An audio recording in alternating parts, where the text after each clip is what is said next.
নমস্কার। আপনারা সবাই কেমন আছেন? আমি আবার চলে এসেছি আমাদের ছাদের বাগানের আরেকটা ভিডিও নিয়ে আপনাদের কাছে। আজ আমি আপনাদেরকে দেখাবো যে আমরা কিভাবে ঘুঁটে দিয়ে অতি সহজে দেখুন গোবর সারটা বাড়িতেই তৈরি করে নিই। গোবর সারের জন্য আমাদেরকে ছোটাছুটি করতে হয় না। এগুলো টবে আমরা গোবর সারটা ব্যবহার করব। টবে আমরা গোবর সারটা এগুলো ব্যবহার করি টবের গাছের জন্য। আর কিভাবে করেছি, এইগুলো ঘুঁটেটাকে প্রথমে ভিজিয়ে রেখেছিলাম, তারপরে সেগুলো নিগুড়ে ভালো করে ম্যাশ করে একদম পুরো একটা বড় ডিবার মধ্যে 1 বছর ধরে আমরা ঘুঁটেটাকে পচতে দিয়েছিলাম। আর তার মধ্যে মিশিয়ে দিয়েছিলাম টক দই, গুড় কিছুটা পরিমাণে। আজ বার করছি প্রায় 1 বছর পরে।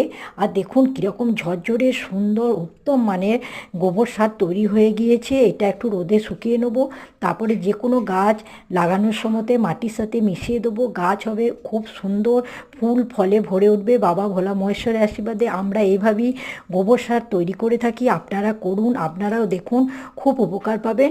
ভালো লাগলে আমাদের চ্যানেলটা